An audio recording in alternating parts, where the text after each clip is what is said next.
बोलो श्री गुरुदेव की जय, श्रील प्रभुपाद की जय, सपार्षद श्रील प्रभुपाद की जय, समस्त रूपान गुरु परंपरा की जय।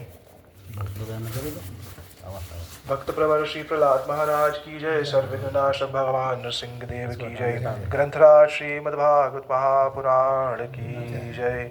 ताई गौर प्रेमानंदे हरि हरि बोल। बोल हरे कृष्ण कृष्ण कृष्ण हरे हरे, हरे राम राम राम हरे हरे, हरे कृष्ण कृष्ण कृष्ण हरे हरे, हरे राम राम राम हरे हरे।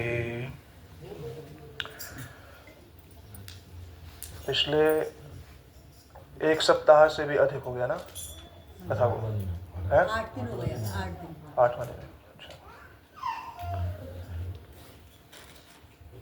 पिछले एक सप्ताह में यहाँ पर हमारे मठ के समस्त भक्तों ने आकर के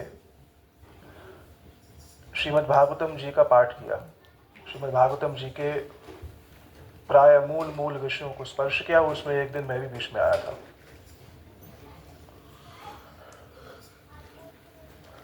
श्रीमद् सुखदेव गोस्वामी पाद ने इस ग्रंथ को इस जगत में प्रकाशित करके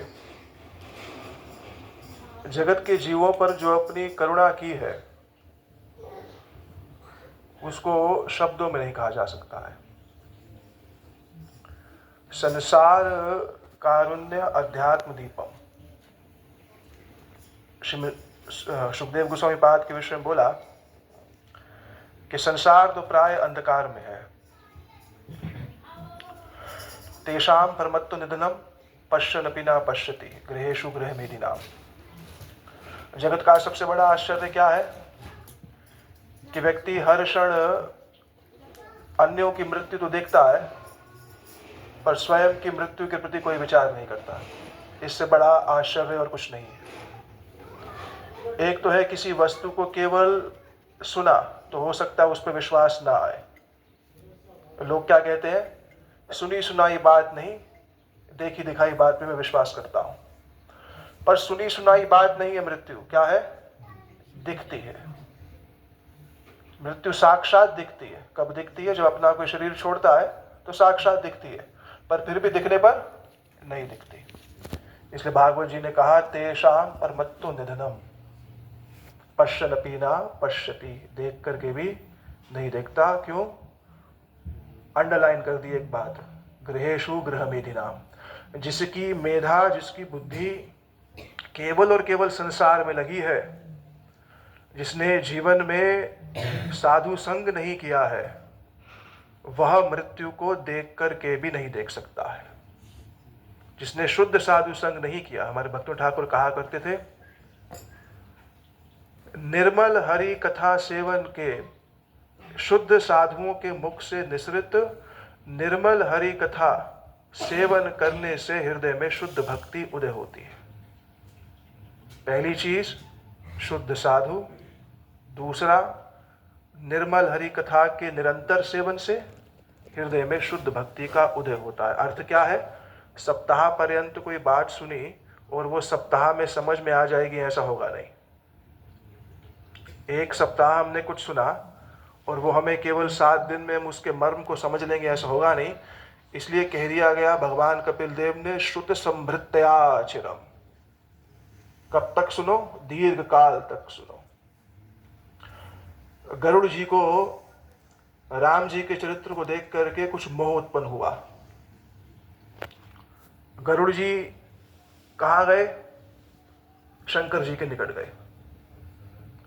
शंकर जी से मार्ग में ही श्री गरुड़ जी की भेंट हुई और गरुड़ जी ने कहा, शिव जी आप तो वैष्णवों में सर्वश्रेष्ठ हैं, एक रूप में हरि से अभिन्न है आप। मेरे को राम जी के प्रति मोह हो गया है, मेरे इस मोह का आप नाश करिए। मार्ग में ही मिले थे ऐसे ही। तो शंकर जी ने कहा, चलती फिरती बात नहीं है ये कि आप बस मेरे को मिले और आपने कहा हमारा मोह भंग कर दीजिए। मैं अगर कुछ वाक्य कह भी दूंगा तो उससे आपका मोह भंग नहीं होगा। तो वहां श्री गोसाई जी ने एक बात कही, बहुकाल करई सत्संगा। सत्संग बहुत समय तक करना पड़ेगा। इसलिए नवदा भक्ति में जो प्रधान मुख्य है वो क्या है? श्रवण। उस श्रवण के आचार्य हुए श्री परीक्षित जी स्वयं। परीक्षित जी हुए श्रवण के आचार्य। सुनना किसके लिए सुनना है? अपने निज स्वरूप को जानने के लिए। मैं देह नहीं हूं, आत्मा हूं, इसको जानने के लिए सुनना है। मैं भगवान का अभिन्न अंश, मैं भगवान का अंश हूं, इसलिए सुनना है।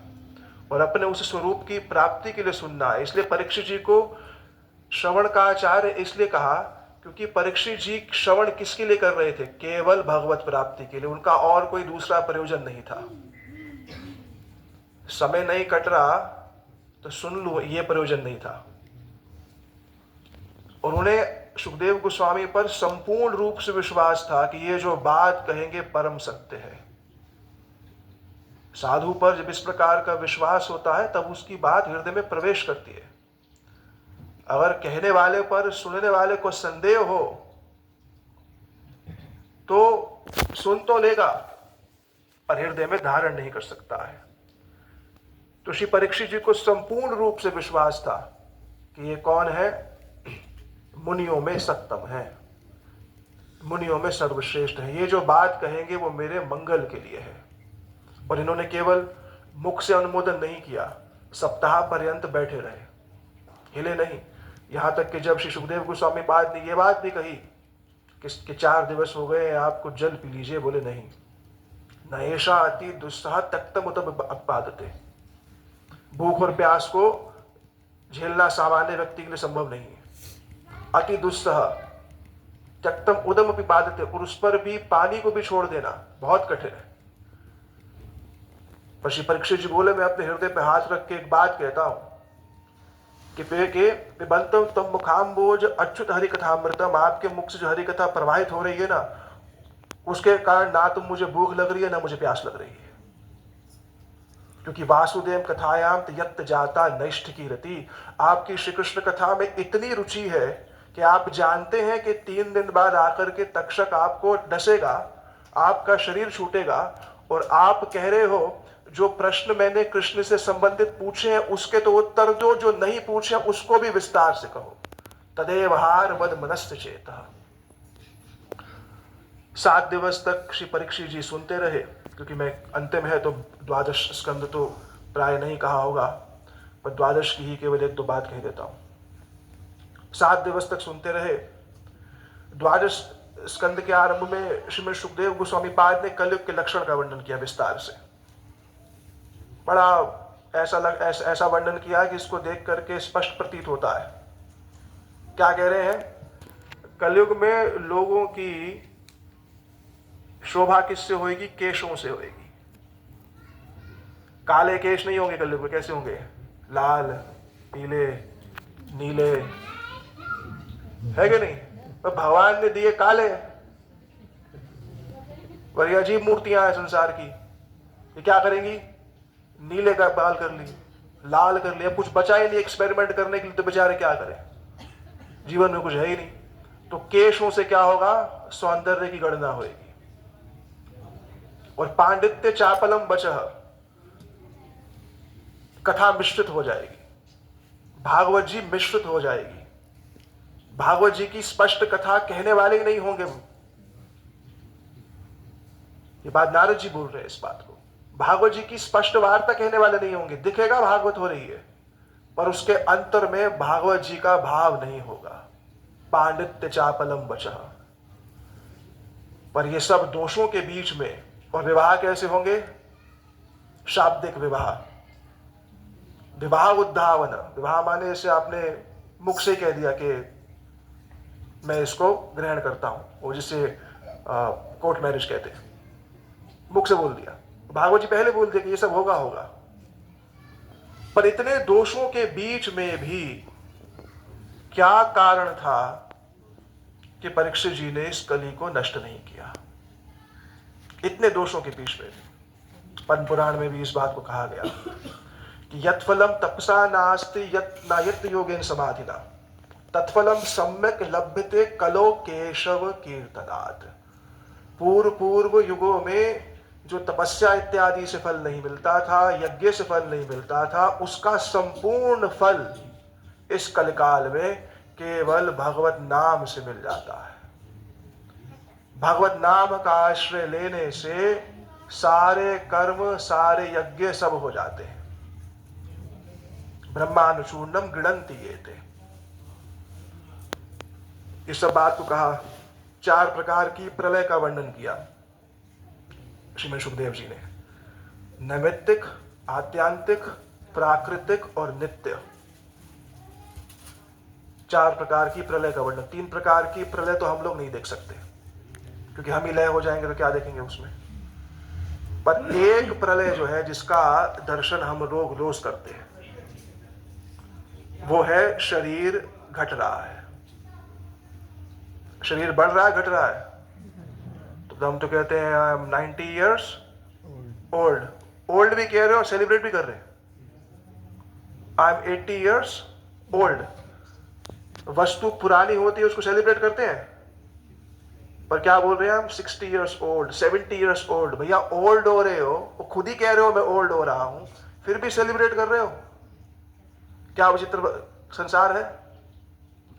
4 प्रकार की प्रलय का वर्णन किया, उसमें से एक है नित्य प्रलय। नित्य प्रलय क्या? ये शरीर घट रहा है। विज्ञान के अनुसार हर 7 वर्ष में शरीर के सारे सेल मर जाते हैं और नए सेल आते हैं। ये विज्ञान के अनुसार है। पर ये प्रलय जो हो रही है दिन रात, आयुर्हर्ते वपुंसा मुद्दनस्तने वसो, सूर्य उदित होता है, सूर्य अस्त होता है, आयु का हरण कर लेता है। ये आयु हरण होने पर भी क्या आयु हरण को देख पा रहे हैं? क्या ये प्रतीति होती है कि आयु हरण हो रही है? क्यों आयु हरण हो रही है तो होने दो। जैसे कोई भिक्षुक होना, उसके घर पे कुछ भी ना हो तो क्या सोचता है, अरे चोरी होगी तो होने दो, वैसी मेरे पास क्या है।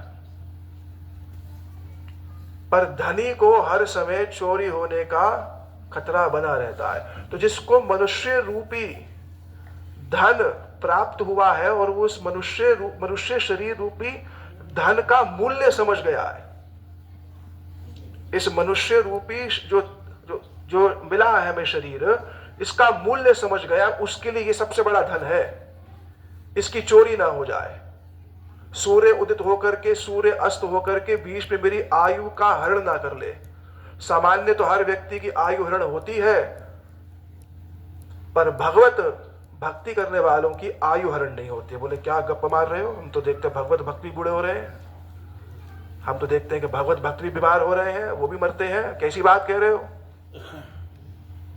महाप्रभु जी के काल में श्रीमद वृंदावन दास ठाकुर भी इस बात को वर्णन कर रहे हैं। जब सब लोग कहते थे ना कि कृष्ण भजन करो, कृष्ण भजन करो, गीता भागवत ये जन पढ़ाए, कृष्ण भक्ति व्याख्या नाई तार जिहाए, वो गीता भागवत पढ़ाते थे पर कृष्ण भक्ति सब कुछ नहीं बोलते थे। तो वहां के लोग बोलते थे भक्तों को, तुम क्या वैष्णव बन गए, क्या घास फूस खाते हो तुम लोग हैं? वो देवी का भजन करने वाले देखो वो कितने समृद्ध हैं, देवी का भजन करने वालों की अट्टालिकाएं हैं देखो कितनी बड़ी बड़ी। ये तुम विष्णु भजन करने वाले की, तुम्हारी कृष्ण भजन करने वाले की तुम्हारी क्या स्थिति है ऐसी? तो वो लोग कहते थे वैष्णव बनने से क्या फायदा होगा, क्या लाभ होगा? बोले यति भी मरेगा, सती भी मरेगा और विरक्त भी मरेगा। जब यति ने भी मरना है, सन्यासी ने, विरक्त ने भी मरना है, तो सबने मरना ही है एक दिन, तो फिर खा पी करके मरो।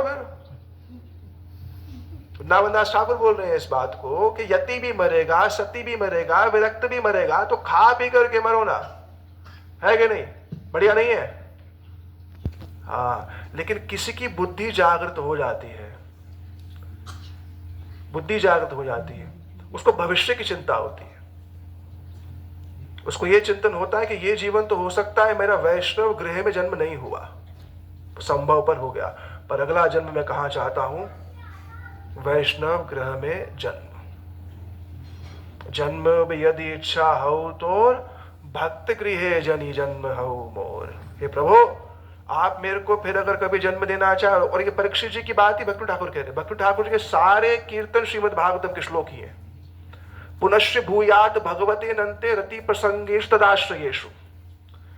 करे जब श्री परीक्षित जी पहुंचे और सुखदेव जी के आगमन से पहले उन्होंने एक बात कही कि अगर मेरा फिर जन्म हो कभी, वैसे तो अंत में सुखदेव जी ने कह दिया था कि फिर पुनर्जन्म नहीं है आपका, तो महाभागवत ही है, पर फिर भी अगर मेरा जन्म पुनश्च भूयात, फिर अगर मैं आऊं भगवती अनंते, तो रति भगवती अनंते रति प्रसंगेशु, भगवान अनंत भगवान श्री कृष्ण में जिनकी रति है, भगवान श्री कृष्ण में जिनका प्रेम है, ऐसों के मध्य में मेरे को जन्म देना।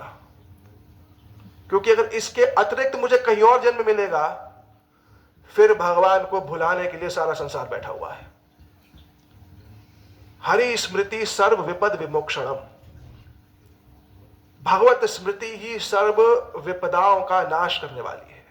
तो ऐसे स्थान में मेरे को जन्म देना।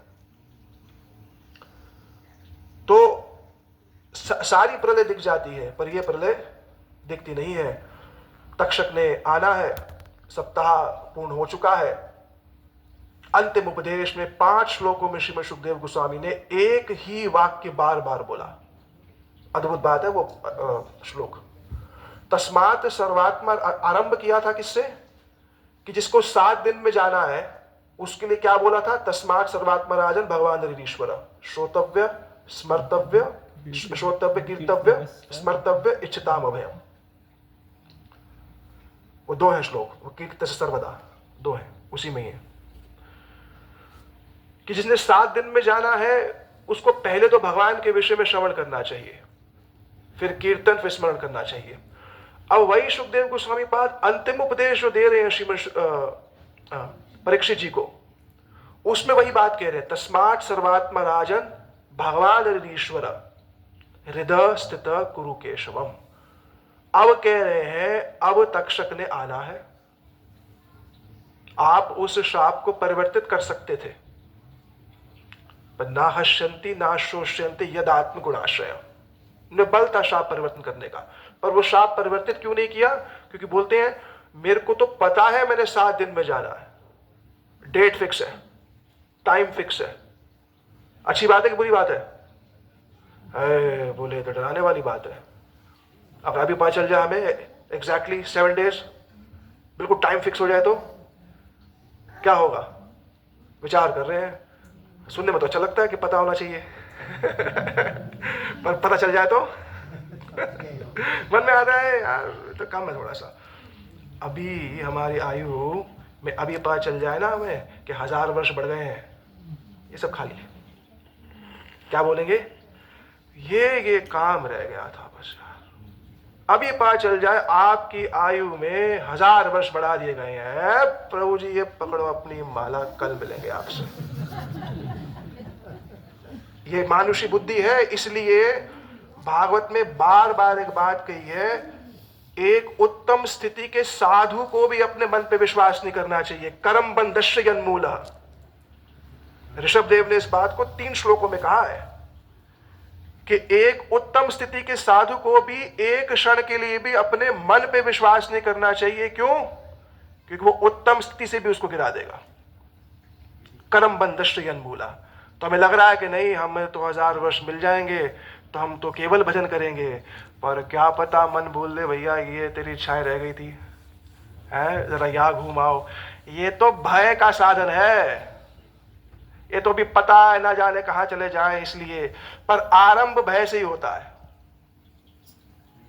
आरंभ भय से होगा, फिर भय बाद में प्रीति में परिवर्तित होता है।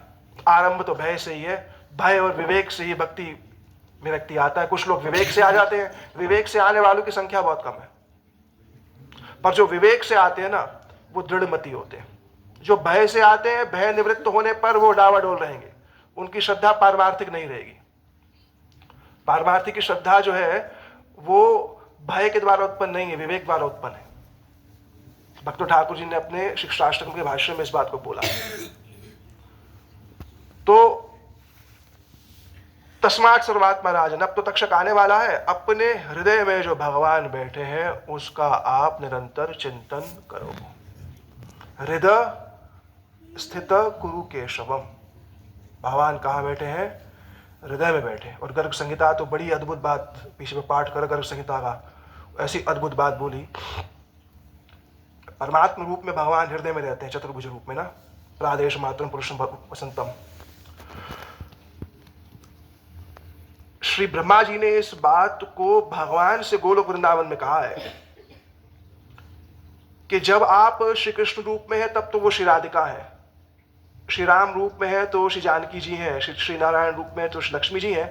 जब आप परमात्म रूप में भी है ना, जब आप परमात्म रूप में भी हैं तब लक्षणावृत्ति से भी श्री राधिका वहां पर है।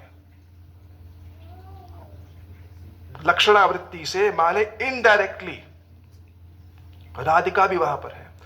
जब आप महतत्व रूप में हैं तो राधिका प्रकृति रूप में है, राधिका प्रकृति रूप में है। तो जब कहा कि हृदय स्थित कुरु केशवम, अपने हृदय में जो श्री राधा गोविंद है उसका अब ध्यान करो, क्योंकि त्वम तु राजन मरिष्यसि पशु बुद्धि में मुमजाहि, राजन तुम्हारी मृत्यु नहीं होगी।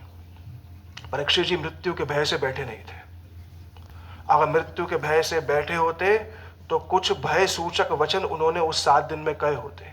इसलिए भक्ति बढ़ रही है, भक्ति वृद्धि हो रही है, उसका पहला प्रमाण क्या है? अभयता। अब भय नहीं है। और भय क्यों लग रहा है उसी बात को कह करके शेष कर देता हूं। भयम द्वितीय विनिवेशात ईशाद अमितस्य विपर्य बुद्धि यन माया बुधा आभजेत भक्त्या एकेश गुरुर देव आत्मा। गुरुदेव इस श्लोक को बार बार कहा करते थे, भक्त्या एकेश गुरुर देव आत्मा। भय लग रहा है इस कारण से कि हमने अपने आप को मान लिया देह। भयम द्वितीय अभिनिवेश, सेकेंडरी एब्जॉर्प्शन। ईशादपतस्य, और बुद्धि हो गई विपर्य। विपर्य माने विपरीत हो गई। तो जैसा भजन, जैसी श्रद्धा भगवान के प्रति है वैसी ही श्रद्धा या उससे भी अधिक श्रद्धा किसके प्रति होनी चाहिए? गुरु के प्रति। जब गुरु के प्रति वैसी श्रद्धा होएगी, और वो एक रात्रि में होने का विषय नहीं है, पूर्वकालिक संस्कारों से किसी का एक रात्रि में हो सकता है संभव, पर प्राय एक रात्रि का, एक दिवस का, एक प्रहर का विषय नहीं है ये।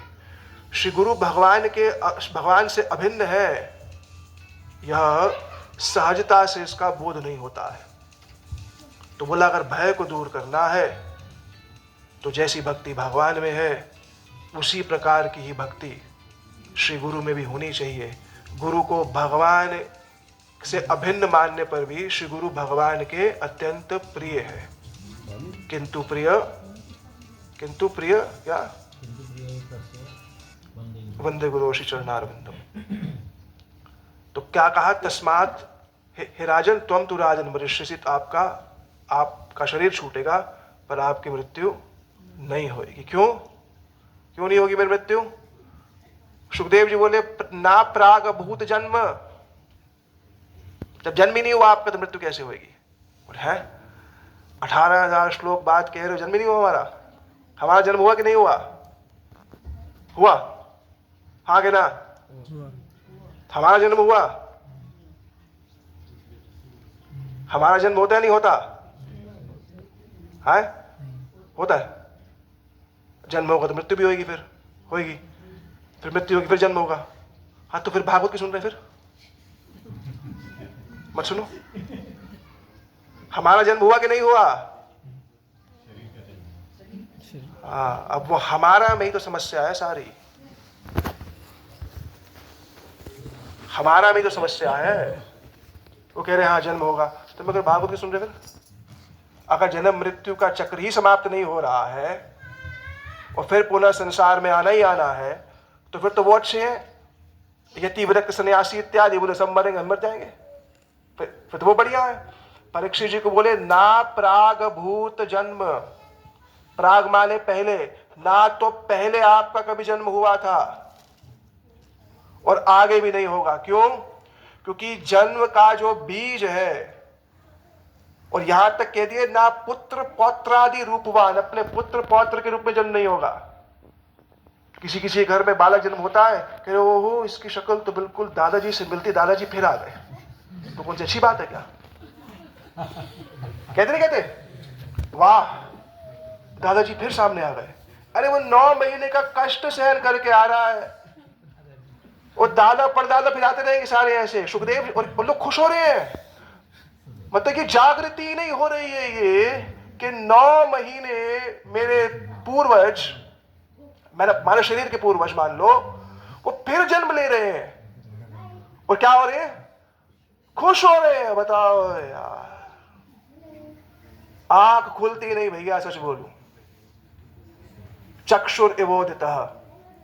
और भागवत जी का एक सूत्र पढ़ रहा था मैं, उसमें आया यदा मधुकर बुध, प्रभु जी का नाम मधुकर है ना, तो वो पढ़ रहा था पूर्व नाम उनका, तो मैं कहा यदा मधुकर बुध, जैसे मधुकर सार को ग्रहण करता है ना हर पुष्प से, भगवान पृथु के चरित्र में आ रही सारी बातें आ रही है, ऐसे ही साधु समझ जाता है कि ये टेम्परेरी जगह है, ये परमानेंट जगह नहीं है,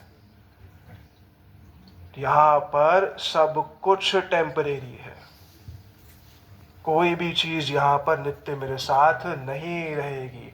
पर इसको रोज सुनना है, तभी कह दिया शुद्ध संभृतया चिरम बहुकाल करई सत्संगा। तो शंकर जी ने कहा था ना गरुड़ जी से कि बहुत काल तक सत्संग करो, गरुड़ जी ने कहा तो आप ही सुना दीजिए। शंकर जी ने कहा हमारी वाणी आप नहीं समझ पाएंगे। बोले क्यों? बोले पक्षी पक्षी की बात समझता है, आप कहाँ जाइए? काग भुसुंडी के पास जाइए। साधु हमारे स्तर पर आकर के जब हमारी जैसी बात करता है ना, तब समझ में आती है बात। अगर वो केवल अपने स्तर से कहे, हम लोगों को समझ में नहीं आएगा। जैसे काग भुसुंडी की बात कौन समझ पाए? गरुड़ जी ने कहा कि मैं काग भुसुंडी की सभा में गया, अभी तो काग भुसुंडी का प्रवचन आरंभ भी नहीं हुआ था, केवल उनके आश्रम की शोभा को देख करके मेरे चित्त का सारा मोह नाश हो गया। क्यों? क्योंकि समान जाति वाले ही समान जाति वाले को समझा सकते हैं, समान जाति वाले। इसलिए साधु लोग कौन है? मनुष्य शरीर में आते हैं, हमारी जाति में आते हैं। मानुषम लोकमासाद्य तज्जाति निरुंधत। मनुष्य नहीं होते ये लोग, मनुष्य शरीर में आते हैं। क्योंकि अगर ये हमारी जाति वाले ना हो, जैसे गरुड़ जी केवल और केवल काग भुसुंडी की बात समझ पाए, साधु लोग हमारे निकट आते मनुष्य शरीर में, मनुष्य नहीं होते। फिर जब वो हमारे स्तर की बात करते हैं तब हम लोग उसको समझ पाते हैं। श्री परीक्षित जी को तक्षक ने स्पर्श किया, शरीर इत्यादि छूटा, और सुखदेव जी कब चले गए वहां से किसी को पता नहीं। बैठे, सप्ताह बोला, कुछ शॉल दी हो, कुछ धन दिया हो, कुछ पता नहीं। बोल करके सुखदेव जी वहां से चले गए वहां से। और अंतिम बात हम लोग पुनः पुनः सुनते हैं, भागवत जी का जो अंतिम सूत्र है, अंतिम श्लोक है, नाम संकीर्तन यस्य सर्व पाप प्रणाशनम। महाप्रभु जी ने भी इस बात को कह दिया, यदि आमा प्रति स्नेह थाके सबाकार। महाप्रभु चैतन्य देव ने स्पष्ट कहा इस बात को, अगर तुम मुझसे प्रेम करते हो, महाप्रभु जी के प्रति अपने स्नेह को अगर व्यक्त करना हो, किसी को कैसे करेगा? यदि आमा प्रति, महाप्रभु जी कह रहे हैं, संन्यास से पहले इस बात को कह रहे हैं, यदि आमा प्रति स्नेह थाके सबाकार, अगर आपका मेरे प्रति प्रेम है तो तबे कृष्ण व्यतिरिक्त ना बलिहार, तब कृष्ण के अलावा कोई बात मत कहना। अपने व्यवहार को छोड़ करके अपना अधिकांश समय कृष्ण कथा और कृष्ण कीर्तन में ही नियुक्त रहना, यही सर्वार्थ सिद्धि है। संकीर्तन निमित्त गौरचंद्र अवतार, संकीर्तन के निमित्त गौरचंद्र अवतार हुआ है।